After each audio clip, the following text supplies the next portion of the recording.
오늘 본문은 16절에서 33절이지만 내용이 중복되는 내용이 있어서 그 부분은 생략하였습니다. 오늘의 제목입니다. 세상을 위해 하나님 앞에 선 사람이라는 제목입니다.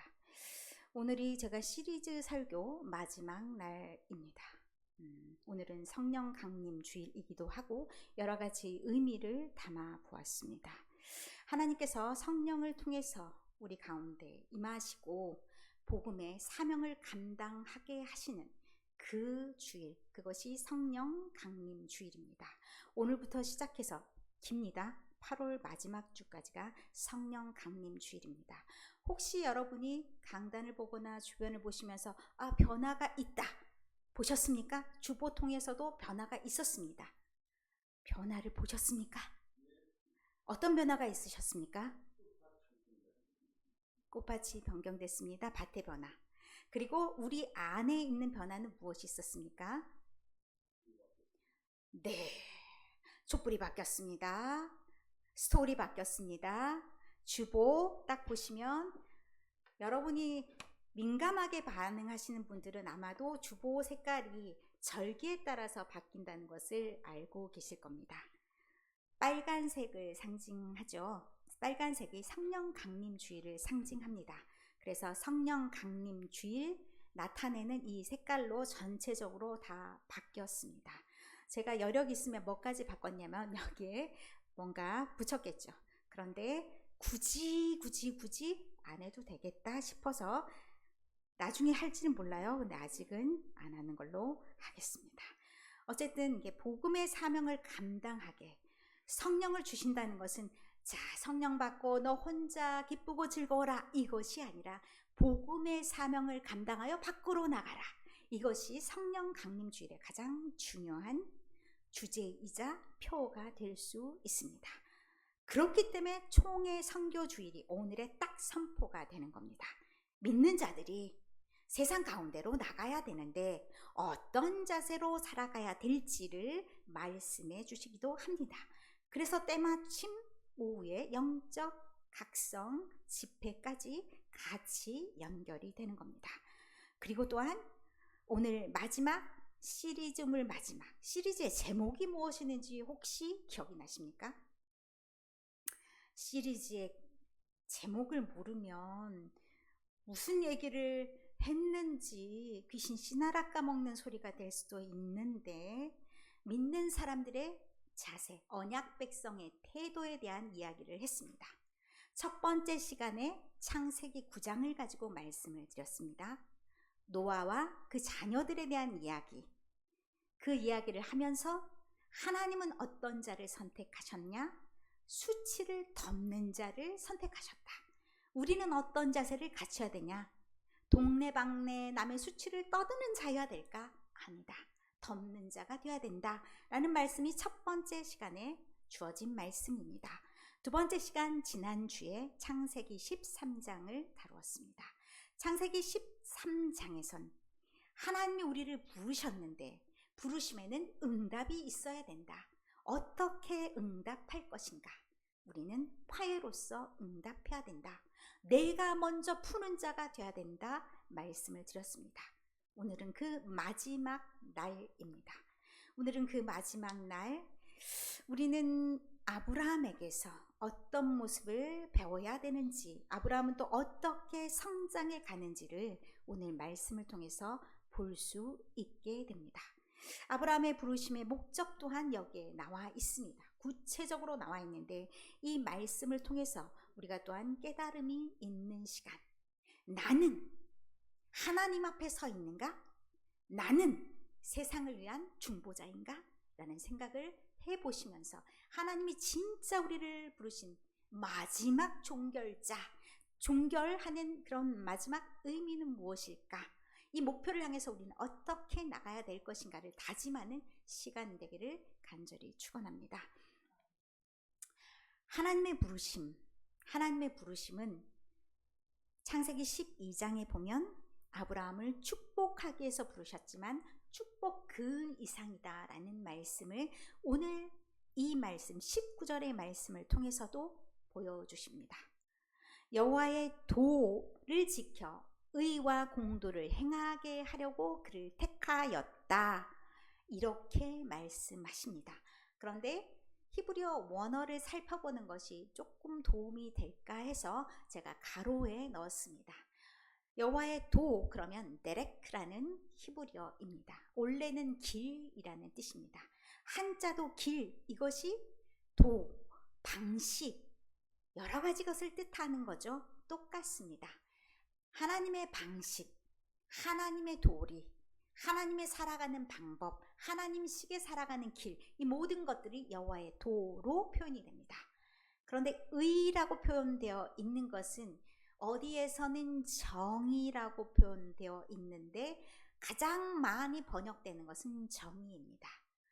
이게 아래에 있는 공도와 어떤 차이가 있는지를 구별해 보는 것도 필요할 것 같아서 위와 아래를 조금 더 원어를 살려서 뜻을 살려보았습니다. 세데카라는 것이 의입니다.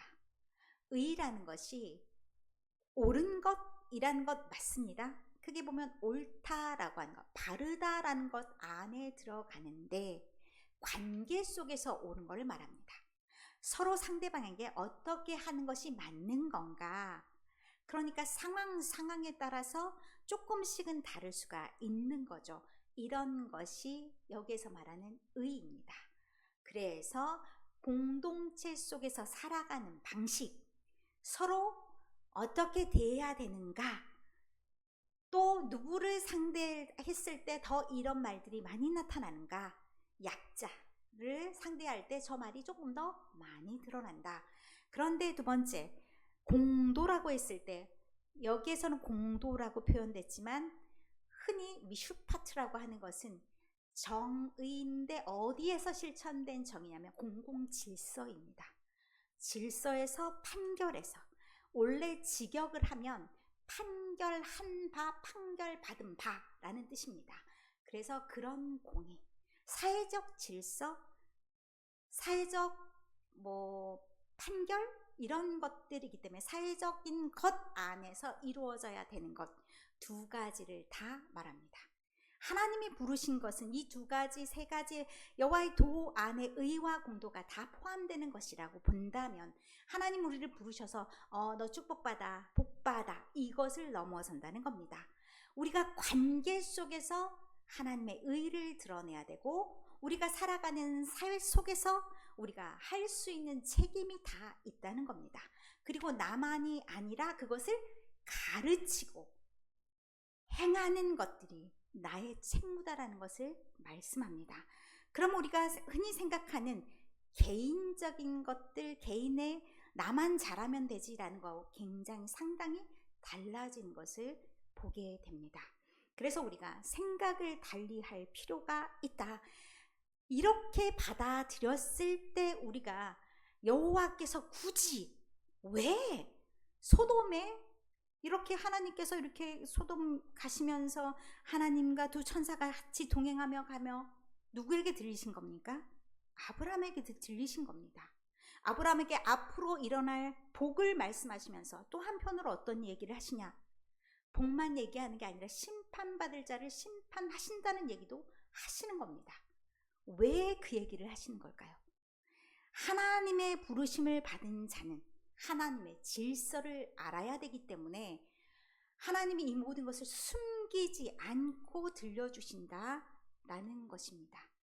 하나님이 아브라함을 어떤 자로 세우셨냐?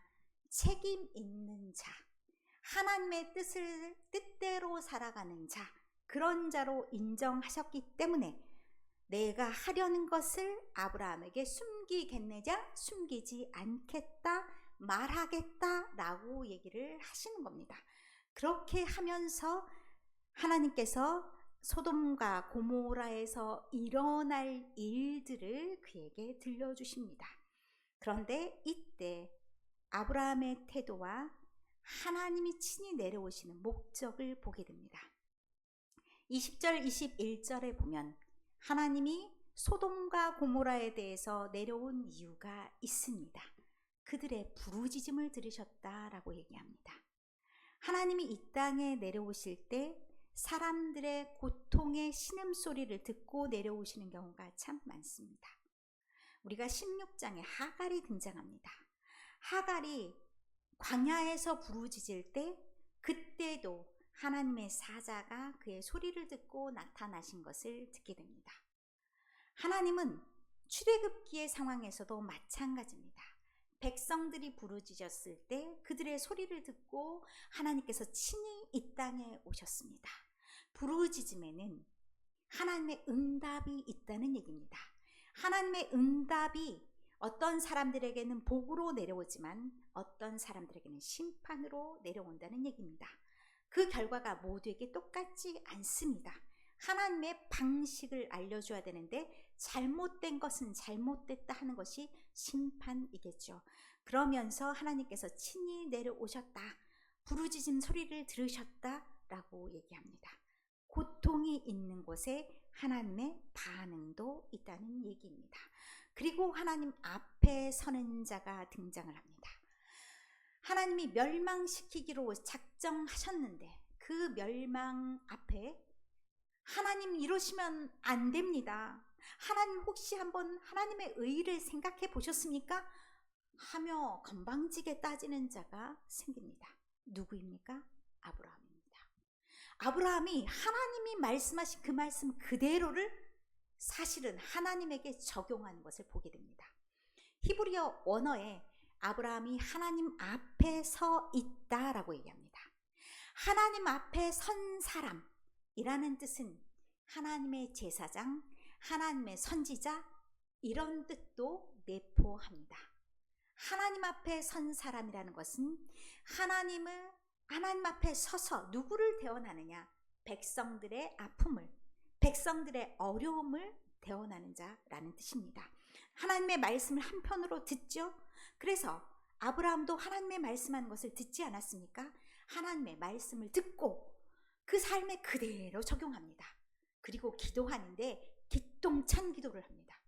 하나님, 제가 하나님이 하신 그 말씀을 빌어서 기도하겠습니다 하면서 하나님 앞에 서는 것을 보게 됩니다. 하나님의 말씀을 듣고 그 말씀에 깨달음이 있어서 자기의 삶을 적용하는데 나 혼자만의 삶이 아니라 내 등에 뒤에 붙어있는 사람들, 그 사람들까지도 모조리 내 어깨에 얹고 기도하는 책임 있는 모습을 보게 됩니다. 이 모습이 누구의 모습이었냐? 모세와 사무엘의 모습이었다는 것을 에레미야 15장 1절에 말합니다. 그러면서 여기서 굉장히 하나님의 결단의 모습이 있게 됩니다. 필요 없어. 모세와 사무엘이 내 앞에 있다 할지라도 나 이 백성을 향해서는 어떻게 할 수가 없다. 이미 내리기로 한 것 내리겠다라는 그런 말씀이 있었습니다. 모세와 사무엘도 하나님께 중보기도를 간절히 했다는 것을 알게 됩니다. 하나님 앞에 서 있었다는 것을 보게 됩니다. 그런데 이 여호와 앞에 서서 기도하는 이 아브라함이 어떻게 기도하는지 한번 보십시오. 이 모습을 이렇게 연상해 볼 수 있습니다. 하나님 말씀하시지 않았습니까? 하나님 이렇게 나한테 가르치시지 않았습니까? 그 말씀에 빗대어 내가 하나님 당신께 호소합니다 라면서 지금 빗대어 올려서 기도하고 있습니다. 이 기도의 내용이 사실 하나님의 감정을 호소할 때도 우리가 있지만 철저하게 하나님의 말씀에 근거해서 호소하는 것을 보게 됩니다.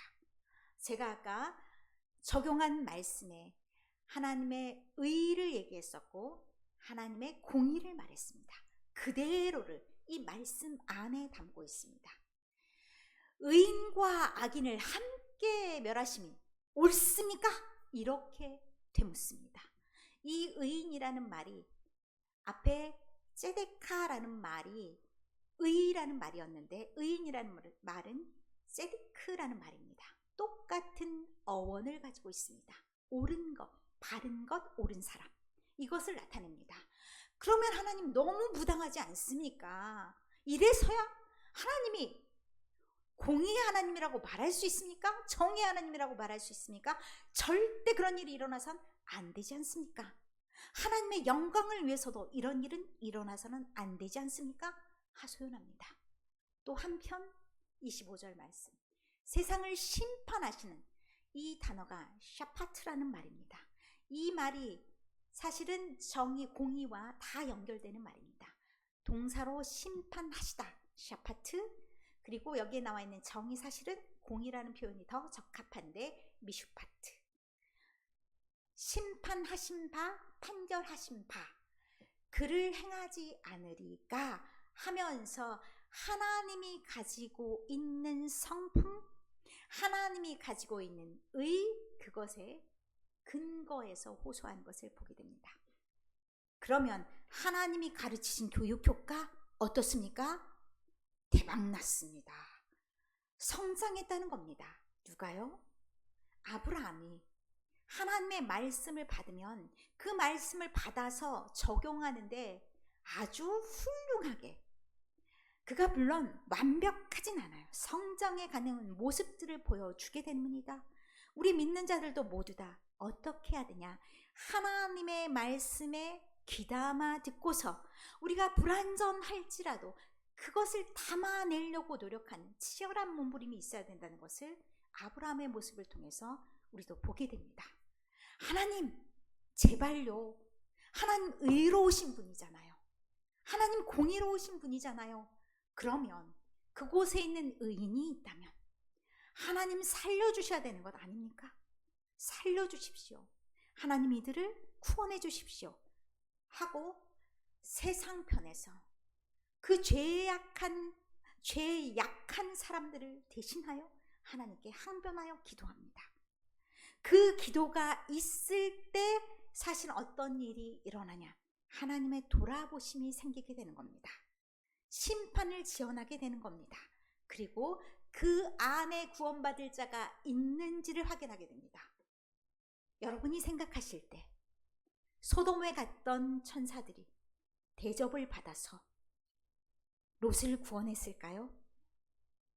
아니라고 생각합니다. 철저하게 하나님을 향해서 기도하는 사람, 그 소돔성을 안타까이 여기며 제발 하나님 의인 10명만 있으면 망하지 않죠. 그렇게 처절하게 기도했던 그 기도를 들으셨던 그 하나님이 그의 마음을 보듬어 안으셨던 겁니다.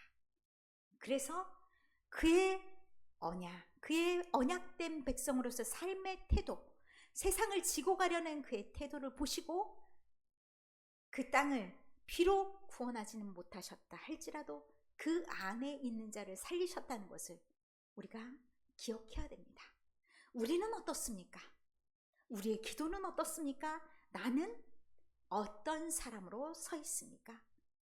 나는 하나님의 구원하심에 합당한, 나는 동역자로서 하나님의 뜻으로 세워져 있는 사람입니까? 하나님의 의로우심과 하나님의 공의로우심에 잇대어서 나도 세상을 향해서 하나님의 구원을 이루시라고 그렇게 기도하는 사람입니까? 하나님, 10명만 있으면 그 구원자들을 구원시켜줘야 되는 것 아닙니까? 그 사람들이 다 채워지지 않으면 내가 발에 땀이 나도록 노력하겠습니다. 그 의인들을 세워나가겠습니다. 내가 마중물이 되겠습니다. 하나님, 나를 불러 사용하여 주십시오. 그런 간절함이 우리에게 있습니까? 하나님을 항변해서 부르짖는 기도가 우리에게 있습니까? 우리 너무 우리 안에 자족하는 것은 아닐까요? 내 삶이 겨워서, 내 삶이 너무 바빠서 기도가 쪼그라지고 그냥 남을 보지 못하는 그런 사람은 아닐까요? 사실 그래서 어찌 보면 우리 교회가 쪼그라들고 우리 삶이 쪼그라들고 우리 기독교인들이 쪼그라든 건 아닐까요? 복음은 세계를 향해 나가야 되는데 어느 시절인가부터 우리는 웅크리고 앉아 있어서 더 이상 안 된다고 그렇게 말하고 있는 모습은 아닐까요? 우리의 눈을 들어야 됩니다. 우리의 눈을 들어 하나님을 보시라는 것을 봐야 됩니다. 그리고 그 아픔이 있는 곳을 위해서 기도하는 우리의 마음이 되었을 때 하나님께서 하나님의 의와 공의를 펼쳐 보이실 것이고 우리의 기도로 인해서 구원받을 자가 생길 줄 믿습니다. 우리가 그 사람, 내가 그 아브라함이 되겠습니다. 하나님, 이 땅이 너무 죄악이 관영해서 멸하시겠다 하시기 전에 나를 보시고 혹여 하나님의 의를 향해 나아가는 자 미천하나마 그 뿌리를 가지고 새싹을 틔우려고 노력하는 자들이 있다면 하나님 그 싹을 버리지 마시고 그 가여운 싹을 하나님 틔울 수 있도록 영양분을 주시고 내가 그 마중물이 되어 노력하겠으니 하나님 성장할 수 있도록 구원받을 수 있도록 나를 사용하여 주십시오. 내가 기도하며 몸부림치겠습니다. 하나님, 내가 이 마을을 위해서, 이 지역을 위해서, 이 나라를 위해서, 이 민족을 위해서 기도하는 사람이 되겠으니 이 세상을 위해서 구원을 이루시기를 원하시는 그 하나님을 향해서 기도하겠으니 하나님